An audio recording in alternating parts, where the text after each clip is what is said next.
Halo semua, bagaimana kabar kalian hari ini? Semoga selalu sehat dan bahagia. Perkenalkan, nama saya Fitri. Di sini Fitri akan mengajak teman-teman semua untuk belajar terkait materi pengangguran. Tapi sebelum kita mulai, Fitri mau ngajak teman-teman buat lihat cuplikan video berikut ini. Sesulit apa sih cari kerja zaman sekarang? Apa benar saingannya semakin banyak? Faktanya, job fair atau bursa kerja yang iklannya seliweran di media sosial selalu diserbu para pencari kerja. Salah satunya pameran bursa kerja yang diadakan Kementerian Ketenagakerjaan pada 22 sampai 23 Mei lalu. Salah seorang yang datang ke pameran bursa kerja ini adalah Putri. Meski hujan, Putri yang bulan lalu baru wisuda tetap datang mencoba peruntungannya. Di sini kan memang kita nggak tahu bakalan kayak gimana, bakalan dapat atau enggak. Tapi kan setidaknya ada usaha. Daripada tidak berusaha ya mau kemana? Tidur di rumah kan salah juga. Ini antrean yang akan masuk ke ruang job fair. Bagaimana keadaannya di dalam? Karena kapasitas ruangan terbatas, Putri dan para pencari kerja lainnya harus menunggu di luar sampai ruangan bisa menampung mereka. Lorong-lorong di antara stand perusahaan-perusahaan yang membuka lowongan pekerjaan penuh sesak. Kenzi yang 6 bulan lalu lulus kuliah datang ditemani ibunya, Nelwanti. Takutnya dia depresi, mikirin, belum kerja, dan lain-lain. Jadi sebagai orang tua, kita cemas juga kalau anak tidak ada aktivitasnya di rumah. Nah, untuk orang tua di luar sana, zaman sekarang kan emang sulit ya mencari pekerjaan. Jadi sebagai orang tua, kita sabar aja dulu terhadap anak kita. Kenzi senang sang ibu bisa menemaninya, karena yang terpenting baginya adalah restu ibu. Untuk mencari kerja diantarin ibu nggak terlalu risih sih. Ibu juga ngeliat juga, nyari peluang juga buat saya gitu kan, mencari lowongan pekerjaan yang terbaik tentunya. Namun pencarian mereka terhambat banyaknya orang yang datang mencari kerja. Selama 2 hari, bursa kerja yang diadakan Kemnaker ini dikunjungi lebih dari 22.000 pencari kerja, atau lebih dari 1/4 kapasitas Stadion Gelora Bung Karno. Dari jumlah itu, hanya 912 orang yang masuk tahap wawancara langsung. Sementara itu, Putri dan Kenzi masih belum beruntung. Sebenarnya karena rasa penasaran juga sih, Mas. Penasaran kan, itu ada apa sih ini? Maksudnya kayak ada kesempatan nggak kira-kira? Wah, untuk peluang dengan angka pengangguran yang tinggi tentunya akan menipis ya.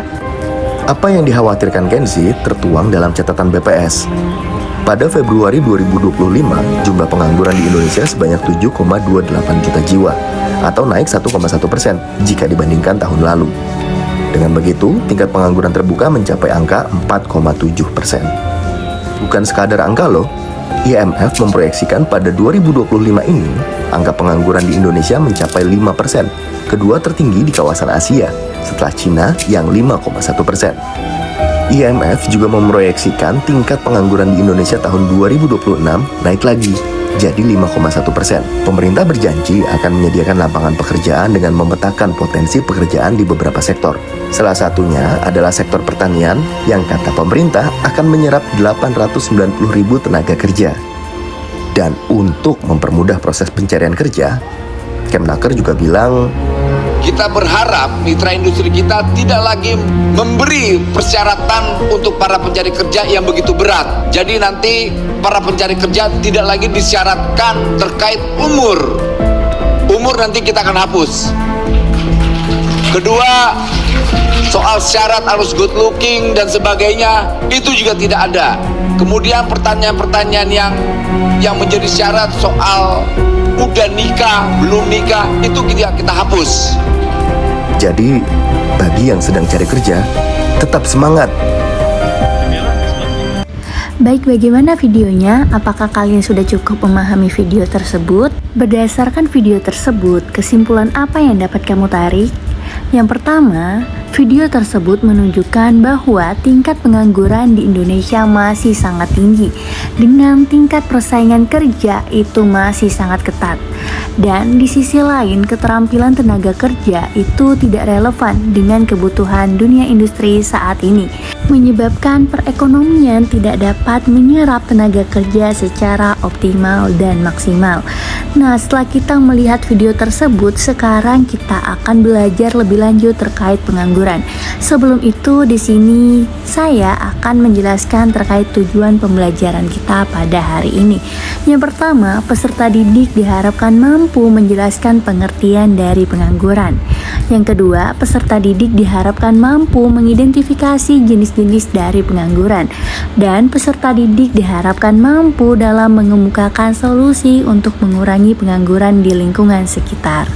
Selanjutnya, saya akan menampilkan sebuah gambar yang dapat kalian analisis terlebih dahulu. Menurut kalian, kira-kira gambar ini menunjukkan situasi seperti apa ya? Ya, benar sekali. Situasi tersebut menunjukkan adanya sekelompok orang atau sekelompok masyarakat sedang mengantri di Jakarta Job Fair, yang merupakan tempat di mana orang-orang dapat mencari pekerjaan. Nah, situasi tersebut apa hubungannya dengan pengangguran? Dapat kita lihat situasi tersebut menunjukkan ada banyaknya orang dalam mencari pekerjaan. Artinya masih banyak orang yang mencari pekerjaan atau belum memperoleh pekerjaan yang kita sebut dengan pengangguran. Lebih lanjut, sekarang kita akan membahas terkait apa itu pengangguran. Pengangguran adalah mereka yang sedang mencari pekerjaan dan saat itu tidak sedang bekerja, atau mereka yang sedang mempersiapkan usaha, atau bisa juga mereka yang tidak mencari pekerjaan karena merasa tidak mungkin mendapatkan pekerjaan, dan mereka yang sudah mempunyai pekerjaan tapi belum mulai bekerja, itu juga kita sebut sebagai pengangguran. Maka dari itu dapat kita tarik kesimpulan, pengangguran adalah orang yang sedang mencari pekerjaan dan saat itu tidak bekerja. Selanjutnya kita harus mengetahui nih faktor apa saja yang dapat menjadi penyebab pengangguran. Yang pertama, jumlah penduduk yang relatif banyak. Jika jumlah penduduk lebih banyak dari lowongan pekerjaan, hal tersebut dapat menjadi penyebab pengangguran. Yang kedua, pendidikan dan keterampilan yang rendah. Apabila pendidikan dan keterampilan masih rendah dan tidak sesuai dengan kebutuhan industri, hal tersebut dapat menjadi salah satu penyebab pengangguran. Dan yang ketiga, angkatan kerja yang tidak dapat memenuhi persyaratan yang diminta di dunia kerja. Yang keempat, teknologi yang semakin modern. Apabila tenaga kerja tidak dapat bersaing dengan teknologi yang semakin modern, hal tersebut dapat menggeser pergantian tenaga kerja kepada teknologi. Selanjutnya, pengusaha yang selalu mengejar keuntungan dengan melakukan penghematan, seperti perusahaan yang sengaja menekan jumlah tenaga kerja untuk menghemat biaya upah atau gaji. Nah, hal tersebut dapat menjadi faktor penyebab pengangguran. Yang keenam, adanya penerapan rasionalisasi, dan yang terakhir adanya lapangan kerja yang dipengaruhi oleh musim.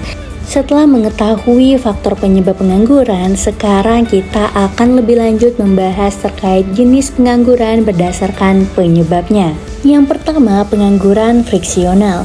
Pengangguran jenis ini biasanya bersifat sementara, di mana pekerja biasanya sedang dalam proses mencari pekerjaan baru atau berpindah tempat kerja karena ingin menyesuaikan dengan keahlian atau keinginan mereka. Yang kedua, pengangguran struktural. Pengangguran jenis ini biasanya disebabkan karena skill atau keterampilan yang dimiliki tidak sesuai dengan kebutuhan dunia kerja. Hal ini biasanya disebabkan karena adanya perubahan struktural dalam perekonomian.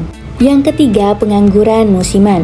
Pengangguran jenis ini biasanya berkaitan erat dengan perubahan musim dalam suatu negara dan dalam suatu waktu, dan biasanya terjadi dalam jangka pendek dan sering terjadi di sektor pertanian. Yang keempat, pengangguran konjungtural atau siklis.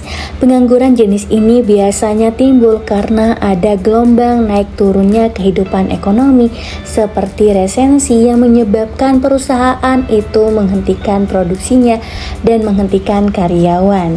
Selanjutnya, pengangguran teknologi. Pengangguran jenis ini disebabkan karena perkembangan teknologi yang semakin berkembang pesat, menyebabkan pekerjaan yang dulunya dilakukan oleh manusia atau tenaga kerja kini mulai digantikan oleh teknologi atau mesin yang semakin berkembang. Nah, sekarang kita akan membahas jenis pengangguran selanjutnya, yaitu jenis pengangguran berdasarkan jumlah jam kerja.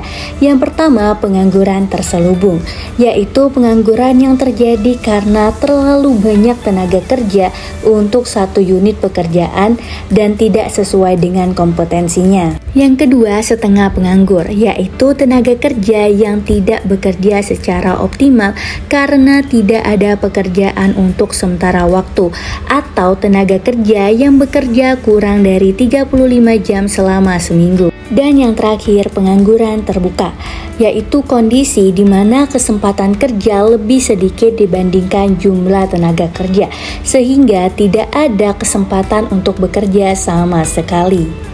Setelah tadi kita mengetahui jenis-jenis pengangguran, sekarang kita akan membahas terkait dampak apa saja yang ditimbulkan dari pengangguran. Yang pertama, dari segi ekonomi. Pengangguran dapat menyebabkan turunnya pendapatan nasional dan pendapatan per kapita. Dari segi sosial, pengangguran ternyata dapat memberikan beban psikologis bagi orang yang belum mendapatkan pekerjaan itu sendiri. Dan pengangguran juga dapat meningkatkan angka kriminalitas. Dan dari segi pendidikan, pengangguran dapat meningkatkan angka putus sekolah. Setelah mengetahui faktor penyebab dan jenis pengangguran, sekarang kita harus mengetahui cara mengatasi pengangguran. Yang pertama, dengan meningkatkan kualitas pendidikan. Dengan pendidikan yang lebih berkualitas, diharapkan tenaga kerja dapat memperoleh pekerjaan yang lebih baik lagi. Yang kedua, membuat program padat karya. Program padat karya adalah program yang mengutamakan tenaga kerja manusia dibandingkan dengan mesin. Dengan program ini diharapkan dapat menciptakan lapangan pekerjaan yang lebih banyak lagi bagi masyarakat.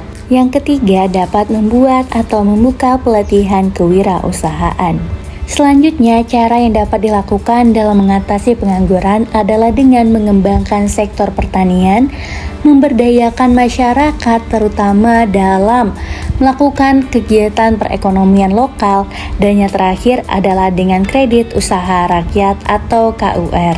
Dengan cara-cara tersebut diharapkan dapat menjadi solusi alternatif untuk mengatasi permasalahan pengangguran yang ada saat ini. Dengan demikian, pembelajaran kita hari ini terkait materi pengangguran telah selesai. Berikut ada sedikit kutipan yang berbunyi, masalah utama dunia bukanlah kekurangan sumber daya, tapi masalah utama dunia adalah kekurangan lapangan pekerjaan. Terima kasih atas antusias dari teman-teman semua. Semoga video ini dapat bermanfaat dan sampai jumpa.